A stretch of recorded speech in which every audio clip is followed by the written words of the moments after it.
Good afternoon, everyone. I'd like to introduce my wonderful panel.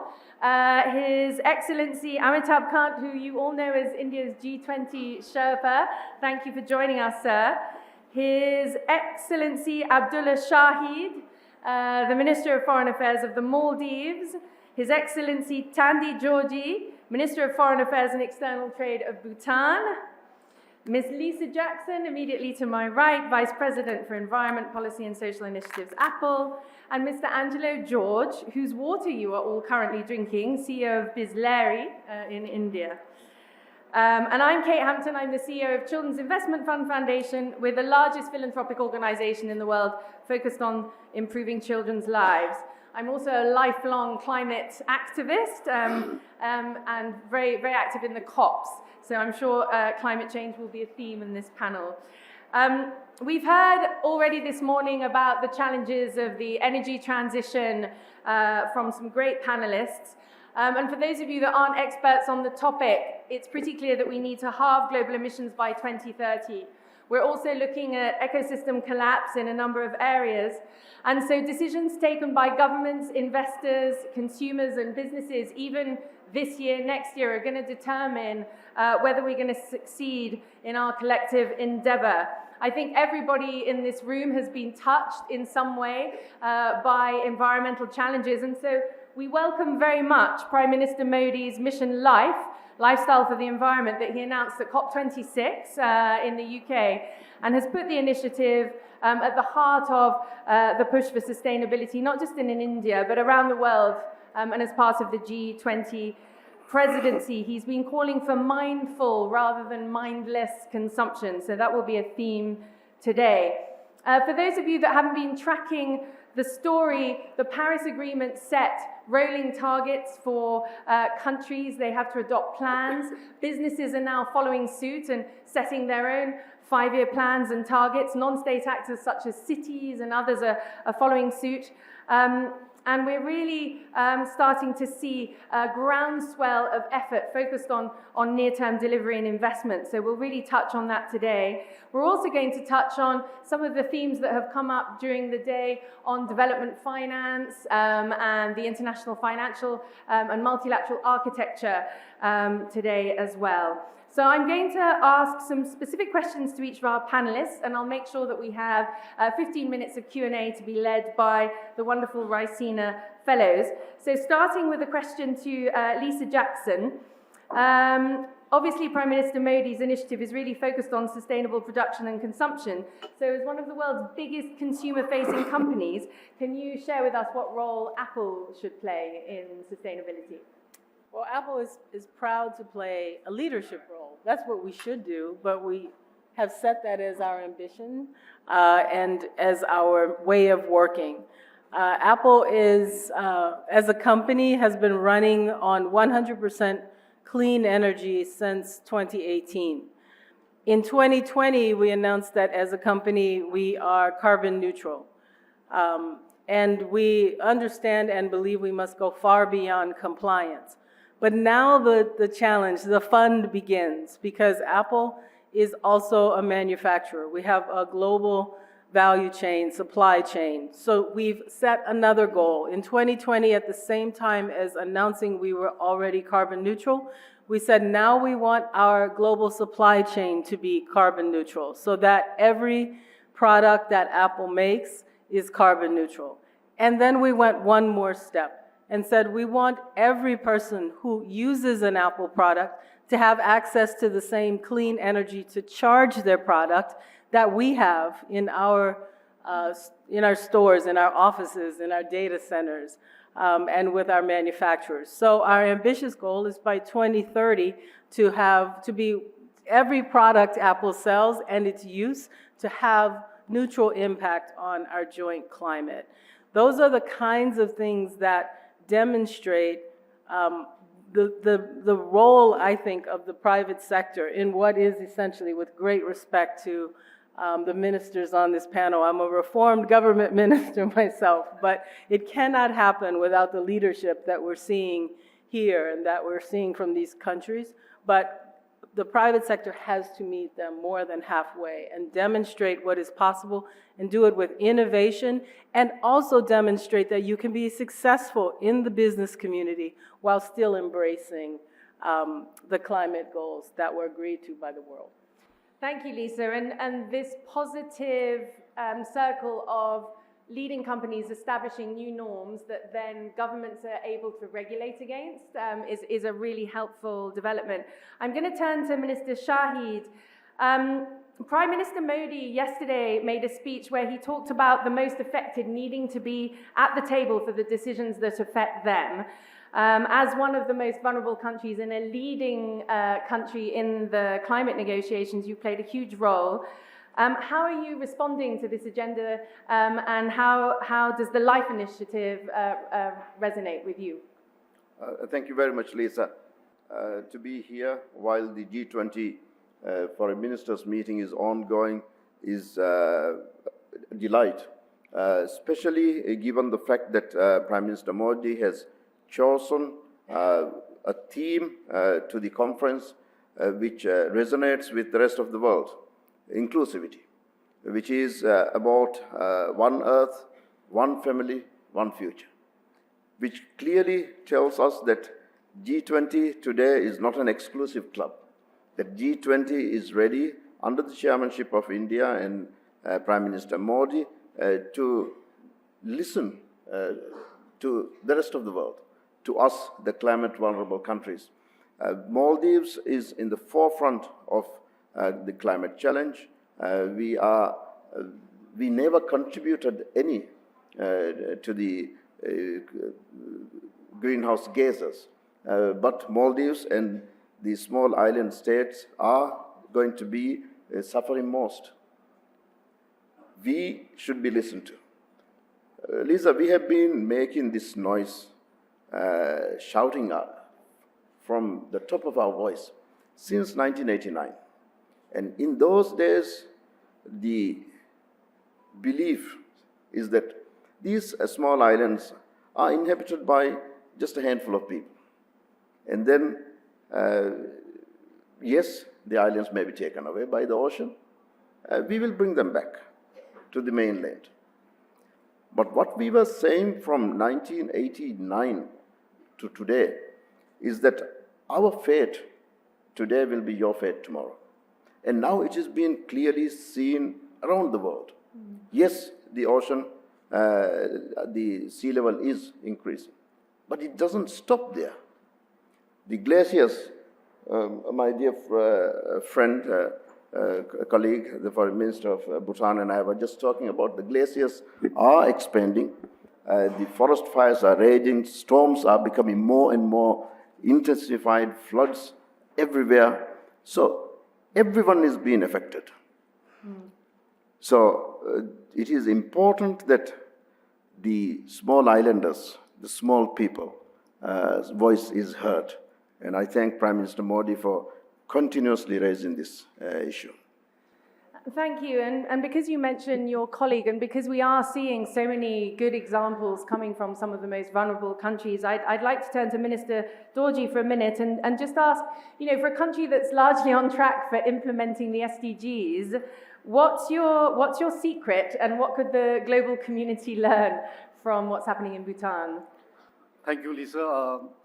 Let me also start. I'm Kate, by the way. This is Kate, Lisa. sorry. That's okay. Thank you, Kate. Thank you, Kate. No worries. Let me also begin by congratulating Prime Minister Modi and the Government of India for initiating Mission Life, which encourages people to change their behaviors so that the climate is protected and that also the SDGs can be achieved. For Bhutan, I think we have always been very fortunate to have successive monarchs, our leaders who have always prioritized protecting the environment ahead of economic prosperity. His Majesty, the fourth king in particular, was instrumental at the age of 16 years when he ascended the throne to declare that gross national happiness is more important than gross development product. Basically meaning to say that non-economic indicators and factors are more important for the well-being of the people rather than just measuring monetary and market values of the finished goods and products and services produced in the country. So as a result of which, throughout our development experience, we have based our development on the philosophy of gross national happiness with its pillars that are four. One is sustainable economic development, conservation of the environment, preservation of our culture, and good governance. And through these, we have initiated a number of policies, such as our constitutional mandate of requiring 60% of the country to be under forest cover. And today, I'm very happy to declare that 72% of our country is under forest cover, which sequesters 9.4 million tons of carbon dioxide against our emission of only 3 million tons of carbon dioxide, which essentially makes us one of the few, if not the only carbon negative country in the world. And along with this, also, the electricity and energy that we have in Bhutan is entirely green energy, coming from 99% comes from hydropower, 1% comes from wind and solar. Not only do we provide green energy, but we provide free energy, 100 units of free energy to every household in Bhutan, including additional 100 more units for those who live in the rural and highlander communities, so that our forests are further protected. I think I can give you many other examples, but because of the time constraints, I will just summarize to say that all of our policies and projects that we implement are screened through this process known as the GNH index that looks at whether this policy or this project will bring more well-being rather than only looking at the economic output. So, for example, if a project brings a lot of money to a community but takes away their time from engaging in community, or takes away more sleep, or disrupts their daily lifestyle, this project or policy will not be implemented. And therefore, I think many of you can already look up to see how we implement our GNH concept of 4 pillars, 9 domains, and 33 indicators that we pursue sustainable development. And I think the mission of life is also very similar, in that it talks about sustainable consumption. And as Prime Minister Modi articulated, from being mindful and deliberate utilization instead of mindless and destructive consumption. I think those are the key words that how GNH and life complement each other, one to pursue sustainable development and one to pursue sustainable consumption. And therefore, I think the world can learn from some of these examples. I'm sure many other countries, there are many such examples. And lastly, I would just like to say that here, as we gather here today, as policymakers, as leaders, as governments, as decision makers, that it is us that need to set the example and live by example. We need to practice what we preach. We need to walk and cycle to work, drive electric cars, be vegetarian, serve fruits and nuts. I'm sure you've eaten the banquet outside. These are all small things that actually contribute towards sustainability and about climate protection. And as my colleague from Maldives has just mentioned, I would like to just end by saying that what Prime Minister Modi said is very apt for all of us, and that is Vasudeva Kutumbakum, one earth, one family, one future. Thank you very much.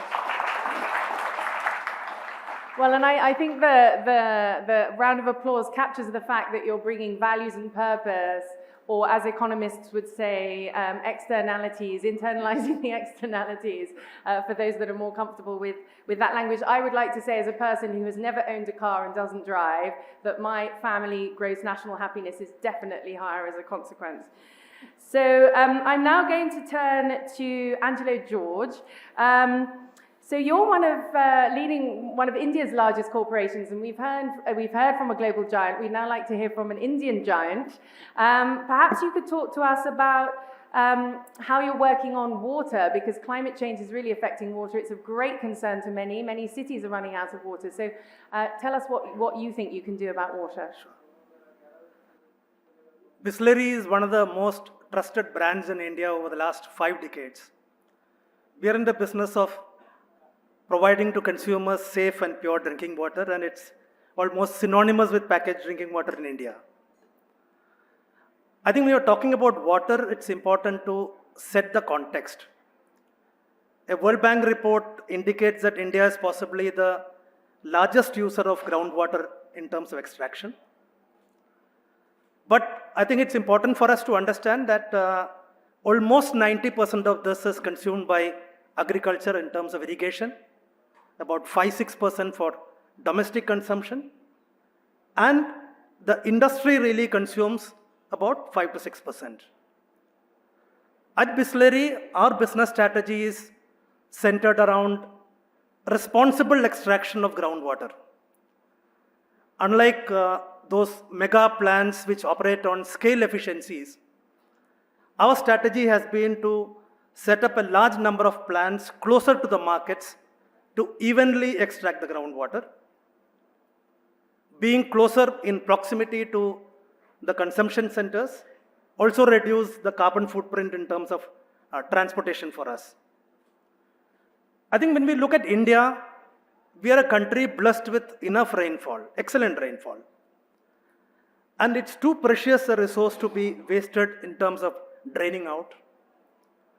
At every factory of Bisleri, we have very robust rainwater harvesting systems.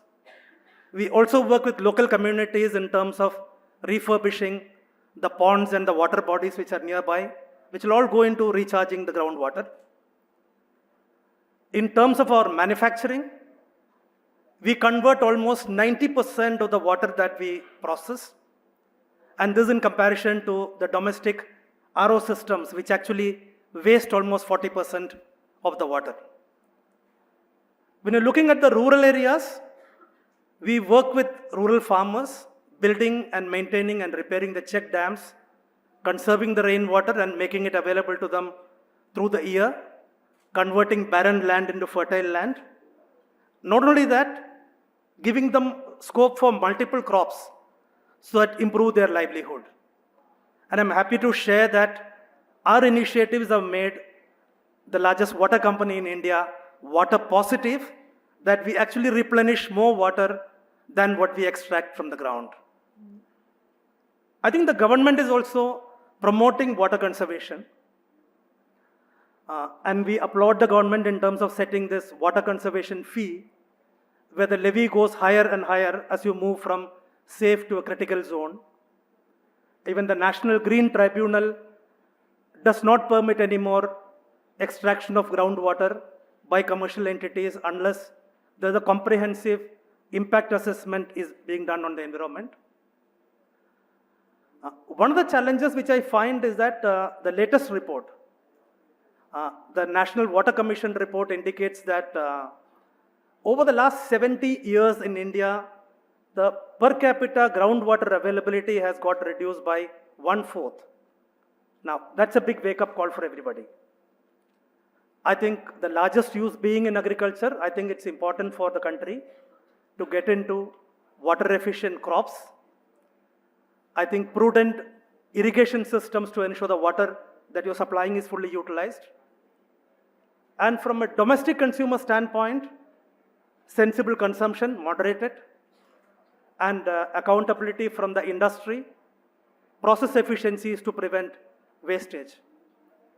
And I would end by saying that to encourage the industry to really run the course in terms of conserving water, it might be interesting to look at developing a concept like water credit on the lines of a carbon credit. That if you're able to replenish, the credit for replenishing more water into the ground than what you consume could be traded or could be made available in similar kind of zones. Thank you. Thank you very much. And I'm now going to turn to the gentleman who's going to be at the epicenter of global diplomacy on many of these topics. How are you going to put the LIFE initiative and some of the things that you've heard today at the heart of the G20 presidency? So, Kate, when the Prime Minister, Mr. Modi, talked about LIFE, he was really looking at nudging behavioral change.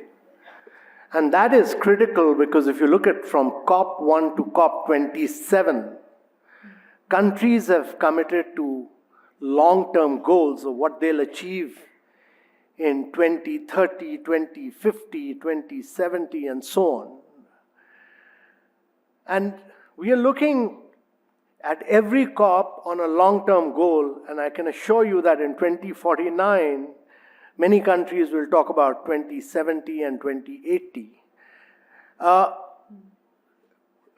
Most emerging markets and developing countries are not responsible for carbonizing the world.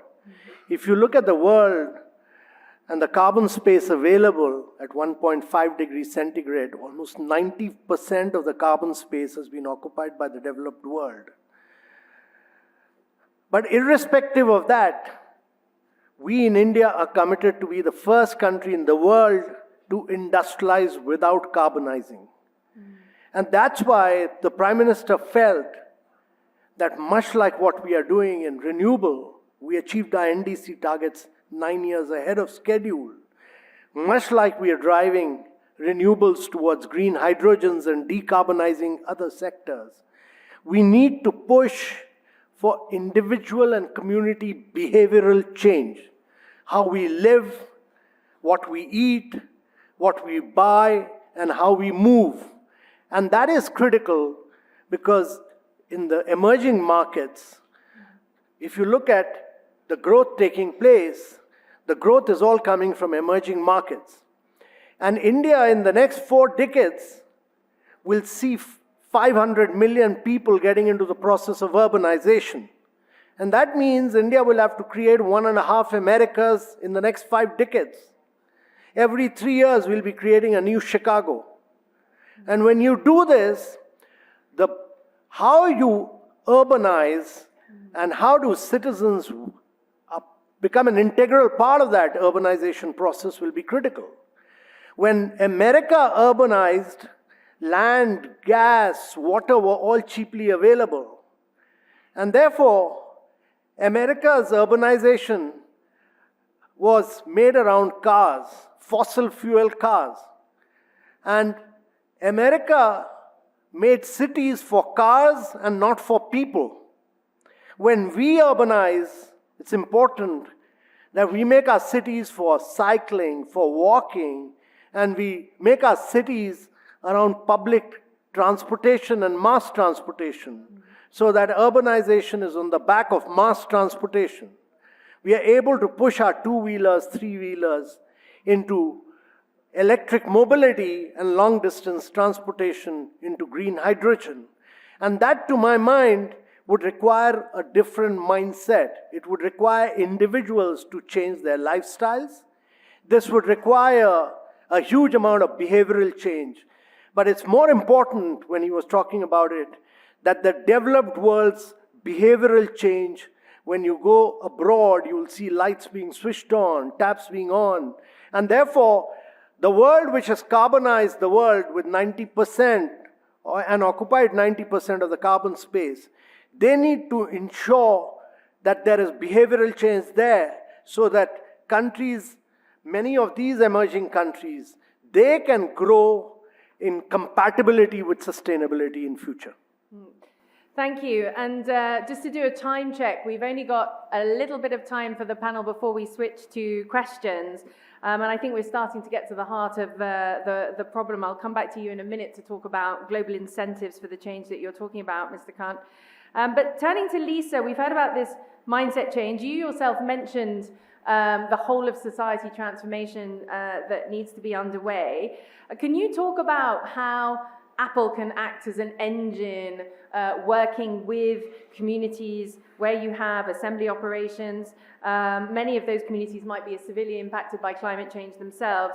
And across your supply chains, how can you create this whole of society movement around a company like yours?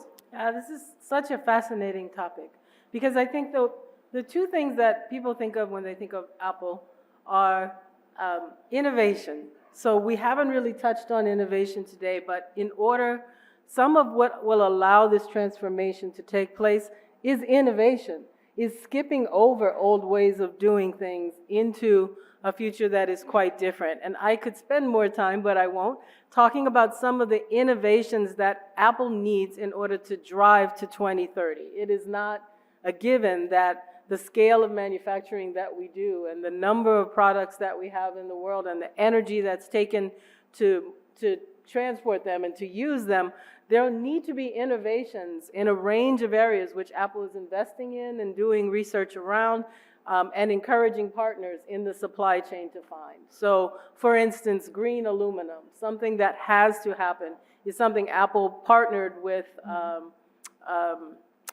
Rio Tinto and Alcoa and Alcan in Canada to come with low carbon aluminum with no direct carbon emissions, because we use so much aluminum in our products. And so those kinds of innovations. But the other one, which is so fascinating on this panel, and it really does sort of bring my old government life to my new corporate life, is that you cannot leave out the communities. Apple is a consumer products company. We make products that people buy and use themselves. And there's an attraction to the product that's about making my life better.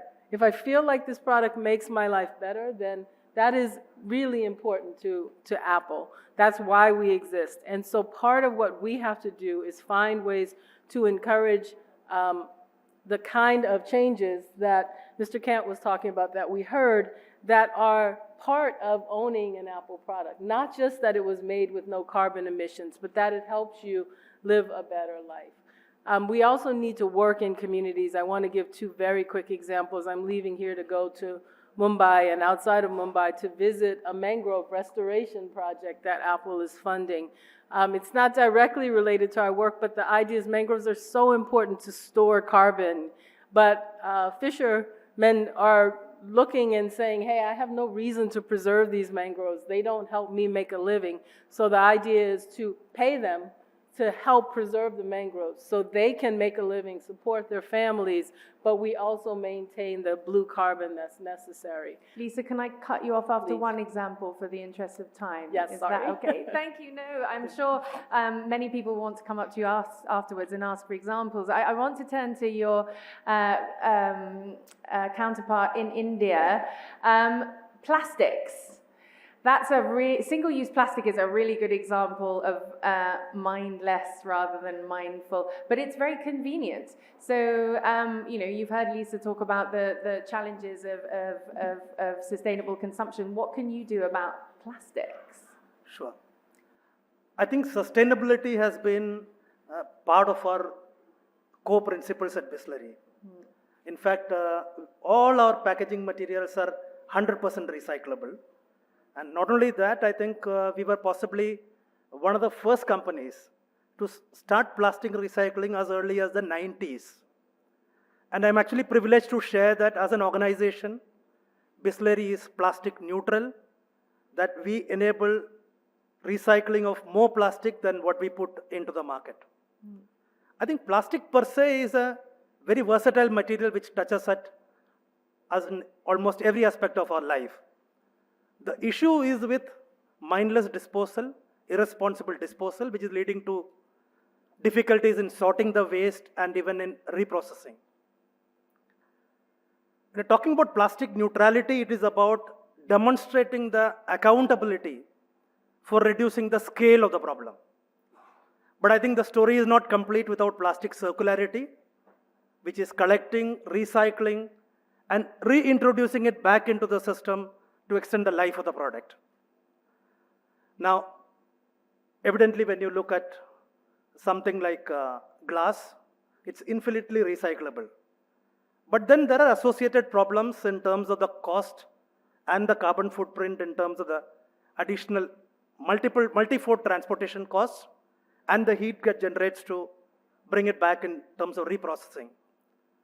Even in a country like US, which generates about 12 million tons of glass per day, I think hardly 1/3 gets recycled, and the balance goes into landfills to decompose over the period of a few million years. Coming back to plastic, in the context, what do? We have a reduction, reduce, reuse, has been our philosophy.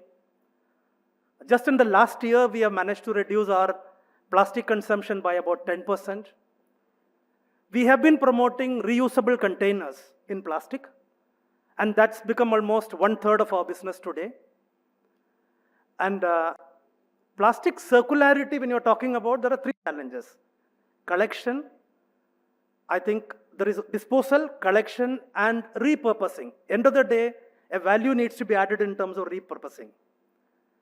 We have been working with vendors to repurpose plastic into higher value-added items.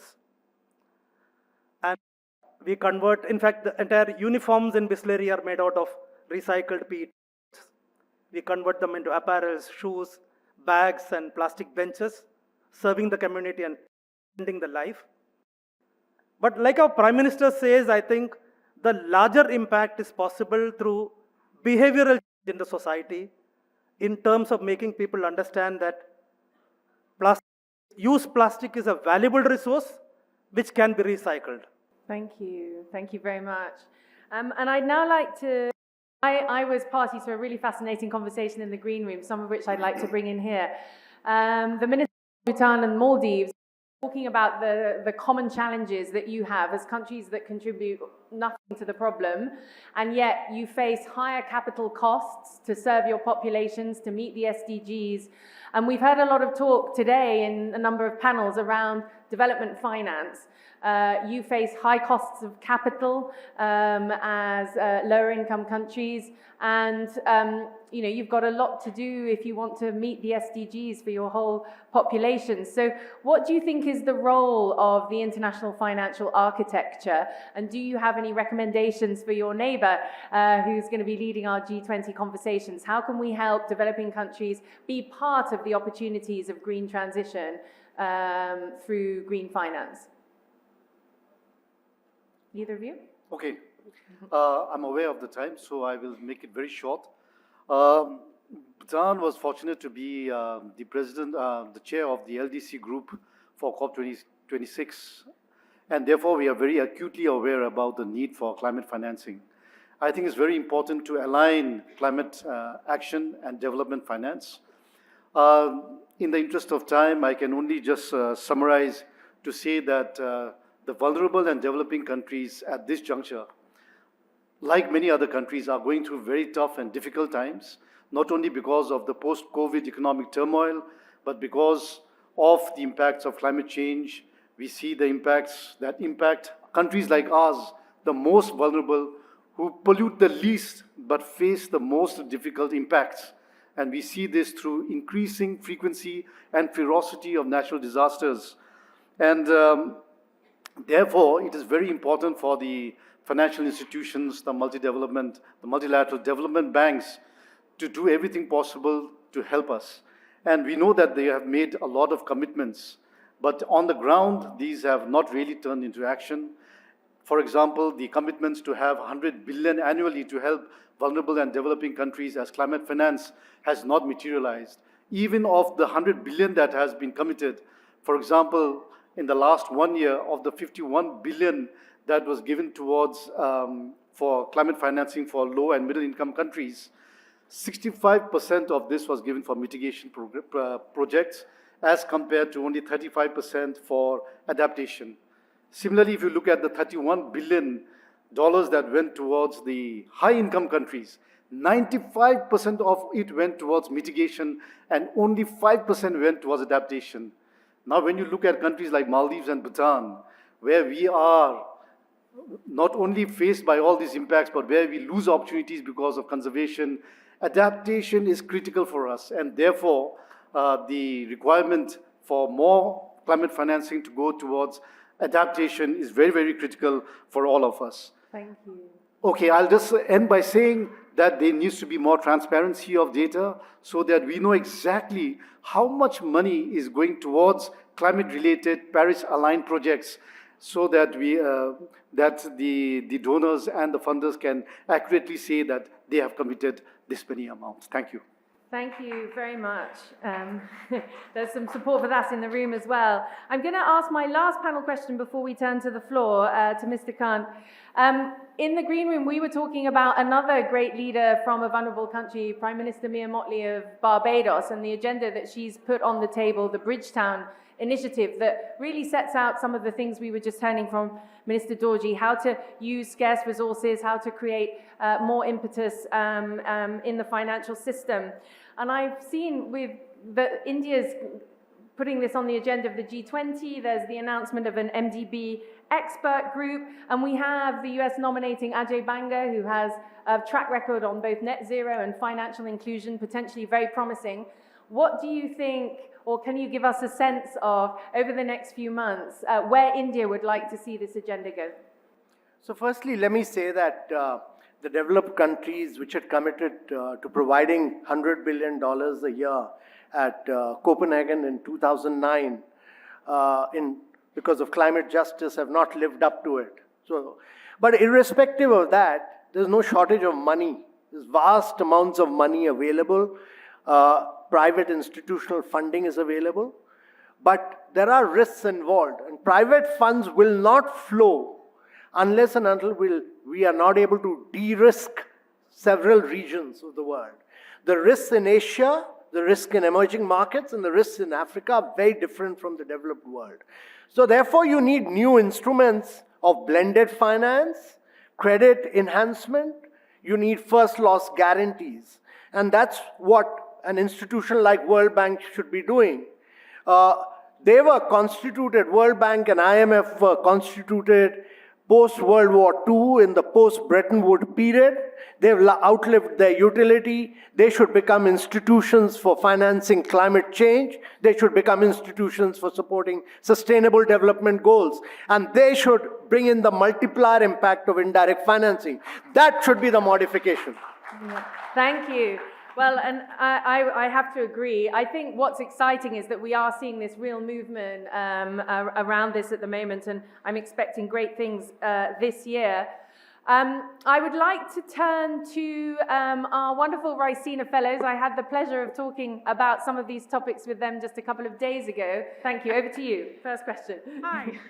I'm Alexandra Seymour. I'm from the US and I work for the Center for New American Security. So my question is to look at two different priorities, and anybody can take this. This might be best for Lisa. Looking at the climate goals that we're trying to achieve, as well as supply chain diversification kind of driven by national security concerns. And I'm wondering if there's a way, as we're making a lot of investments into both, if there's a way we can view them as complementary and to try to coordinate some of those efforts. What types of opportunities do they create for each other? Thank you. Apple's investment in supply chain, first off, there are tons of reasons to diversify a supply chain. We've seen some in recent years. And Apple has invested, and of course, India has been a beneficiary of some supply chain investments here. And that work continues. Every time we do it, though, we need to, and Mr. Kant spoke of the advantage of building a supply chain, not from the very scratch, but starting with the belief in mind that that supply chain will be carbon neutral and the opportunities that that gives.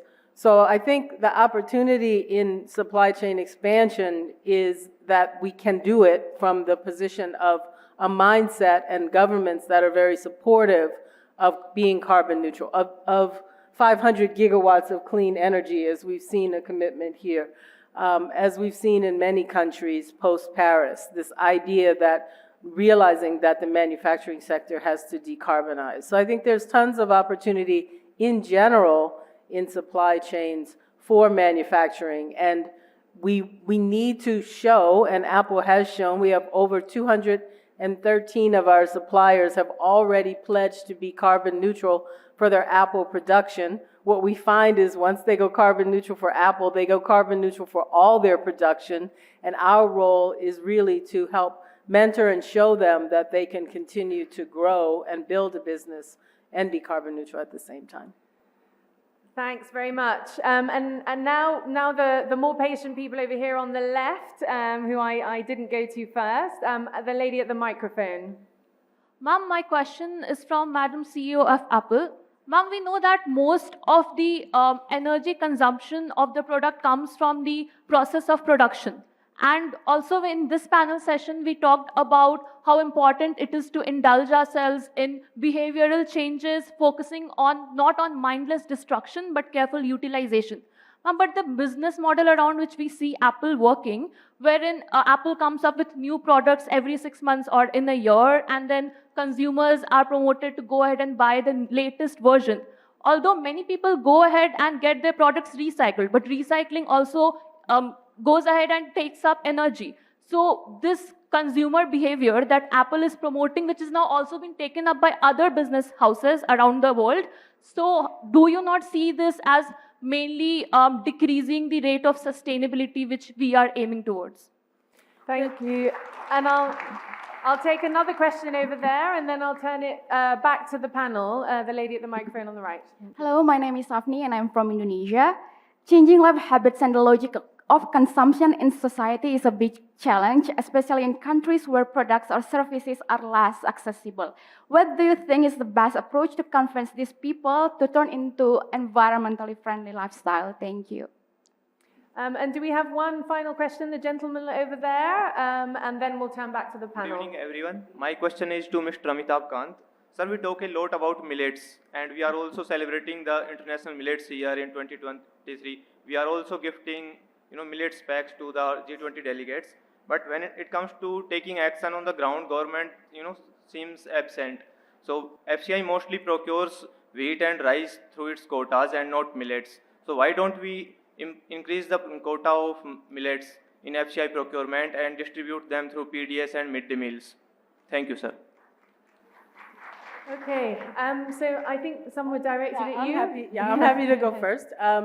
Look, Apple believes that technology should be available, that we should be making technology innovations. That's what the company does. But our belief is that we should first build a product that lasts a very long time. And because Apple does hardware and software together, we can make software upgrades available to hardware for a very long time. There is no reason to have to go out and buy every year an Apple device, because the device becomes new every year with an upgrade. Over time, maybe for whatever reason you want, you're the consumer, you want to buy a new device. You can trade in the device you have. It has a value. It could be used to be resold. It could be, you can gift it to someone else, or you can trade it in, and then the fun starts. Because the fun of the process is if it can no longer be used anymore, if it is ultimately at the end of its life, and it has lived a long life by then Apple is innovating on taking that device apart, and our CEO has challenged us to make devices from recycled material, from devices. Over 20% of what we ship today is recycled material. And that recycling process needs to be done with clean energy. So that is the idea of the circular economy, and that is what we have incorporated into our climate planning. Thank you. And I think the other question was for Mr. Kant, I think? No, that was a very, very important question, because we must realize that India was, when we started the Green Revolution, India was extremely short of food. We were importing food from the United States of America under a scheme called PL 480. We have, over the years, because we supported wheat and rice production in the country, we are now not only self-sufficient, we export food to other countries. But in the process, what has happened is that wheat and rice consume a lot of water. Now, what we are trying to do as a country is that we are trying to bring behavioral change, and millet is a very major part of this. So we made United Nations, we worked with the United Nations to declare 2023 as the year of millets. And now we're focusing on ensuring that every state, every G20 meeting, every area, we push for millets, which are very rich in iron and protein and calcium and consume hardly any water. And that is what we'll continue to do. And several states are now pushing for midday meals, etc., through moving away from wheat and rice and using millets. We'll keep pushing for millets and more schemes of the government. You can rest assured, but all this must be done simultaneously with behavioral change so that people start demanding that. If you try and push too many things from the top, you will have a reaction. And therefore, you need to make things like a people's movement. Create a Jan Andolan, and that is what we are trying to do. Create people asking for millets is the best way to take it forward. Thank you. May I? So we've heard, we're running out of time, I'm afraid, so I'm going to have to sum up. I mean, we've heard not just about carbon neutrality, but about being carbon positive. I think some of the panelists are really pushing the envelope, and because we're so close to the edge in terms of the climate challenge and many environmental challenges, actually moving to a frame of positivity and circularity, not just neutrality, is really key. We've also heard from the panel the whole of society endeavour and the responsibility that all of us have to work with all of our stakeholders to really push this forward and engage society, make it easier for consumers to take these choices. We've also heard about accountability, particularly accountability for those who are most responsible for the problem. But I don't hear the most vulnerable countries, the most impacted sectors of society waiting for somebody. I'm hearing solutions coming from many of those that are most affected. And we've also heard about the need to retool. We can't use the cutting-edge tools of the 1940s to solve the problems of the 2030s. So we're also hearing a clarion call across the panel for fundamental reform of institutions to meet the poly crisis, to meet the climate crisis. And I think we're all really looking forward to the realization of this year's G20 slogan in driving this forward, driving forward these common values that we share. So I'd like to thank our excellent panelists for this discussion, and of course, ORF and the Government of India. It's great to see environment top billing on the agenda. And I think our panel has shown that no matter where you are working in a position of leadership, you can always make a huge difference. So it's incumbent upon all of us, all of those of you who've shared this conversation in the room, to really reflect on our own lives and our own contribution, because we are running out of time, and the decisions we take today and tomorrow, not 5 years from now, not 20 years from now, are really going to determine whether the young Raisina Fellows are going to grow up in a world that's anywhere near as prosperous as the one that many of us have enjoyed. Thank you very much.